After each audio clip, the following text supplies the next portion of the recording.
दोस्तों, एक सर्वे के मुताबिक इस दुनिया में 3.5 बिलियन ऐसे लोग हैं जो स्मार्टफोन का इस्तेमाल करते हैं और अगर नॉर्मल फोन को लें तो टोटल वर्ल्ड पॉपुलेशन में से 4.78 बिलियन लोग ऐसे हैं जो मोबाइल फोन्स का इस्तेमाल करते हैं।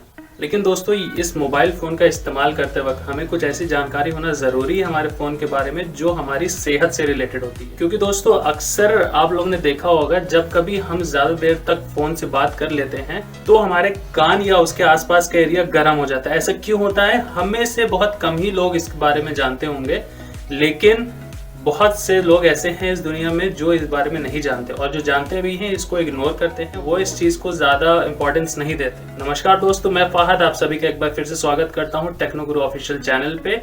दोस्तों, इस वीडियो में आपको बताने वाला हूं सार वैल्यू के बारे में। सऊदी रियाल नहीं दोस्तों, ये कोई करेंसी नहीं। तो चलिए इस वीडियो को शुरू करते हैं।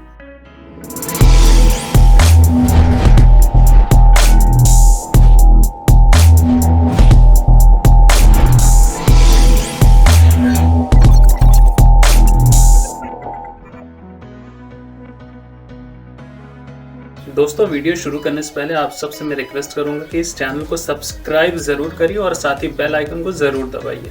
दोस्तों, चाहे मोबाइल कम्युनिकेशन हो या फिर कोई भी इलेक्ट्रॉनिक डिवाइस, सभी इलेक्ट्रोमैग्नेटिक वेव्स के ज़रिए चलते हैं। चाहे वो आपका रिमोट कंट्रोल हो, चाहे वो बच्चों के खेलने की कार हो, रिमोट कंट्रोल कार हो, या आपका AC का रिमोट हो या कोई भी चीज़ हो, सभी इलेक्ट्रॉनिक मैग्नेटिक वेव्स के ज़रिए चलते हैं।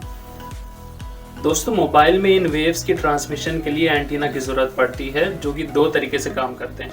पहला तो आपके फ़ोन से मोबाइल टावर तक सिग्नल पहुंचाने के लिए और दूसरा मोबाइल टावर से आपके फ़ोन में सिग्नल रिसीव करने के लिए। दोस्तों, जब भी कोई ऐसी ट्रांसमिशन होती है, यानी कि आपके फ़ोन से सेलुलर टावर तक जब कोई ट्रांसमिशन होती है तो उसका 10 से 20%, 100% में से 10 से 20% रेडिएट हो जाता है आसपास के एटमॉस्फेयर में।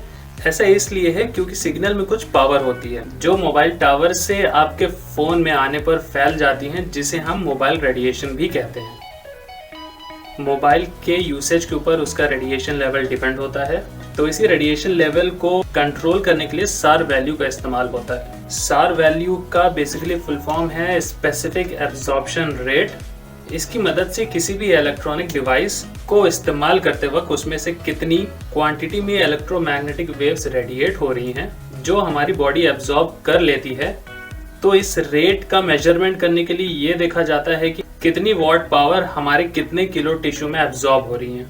ये दो पार्ट मेजर होती हैं, पहली हेड और दूसरी बॉडी। इनके रेडिएशन को एक जैसा रखने के लिए गवर्नमेंट ने एक स्पेसिफिक वैल्यू बनाई हुई है। अगर उस स्टैंडर्ड के ऊपर सार वैल्यू है तो वो फ़ोन मार्केट में सेल नहीं हो सकता है।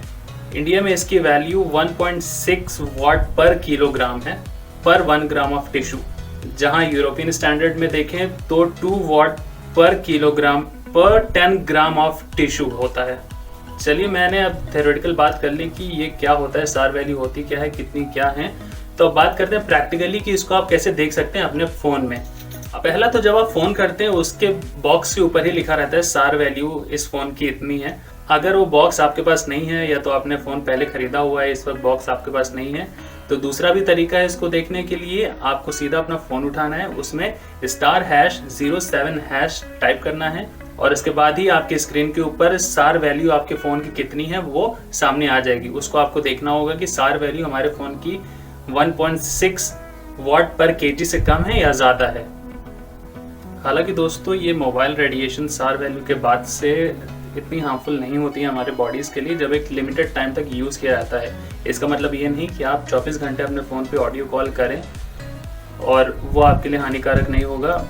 उस कंडीशन में आपके बॉडी को वो अफेक्ट करेगा। लेकिन दोस्तों, अगर आप मोटो 9 यूज़ कर रहे हैं या उसी के टाइप का कोई फ़ोन यूज़ कर रहे हैं, क्योंकि उन फ़ोन्स में सार वैल्यू ज़्यादा होती है, तो आपको वो फ़ोन यूज़ करते वक्त कुछ चीज़ों का ध्यान रखना होगा। पहला, जब भी आप ऑडियो कॉल कर रहे हो तो कोशिश करिए कि वायर्ड हेडफोन का इस्तेमाल करिए। वायरलेस हेडफोन आप इस्तेमाल मत करिएगा क्योंकि उसमें भी इलेक्ट्रोमैग्नेटिक वेव्स होती हैं। आप वायर्ड हेडफोन का इस्तेमाल करिए।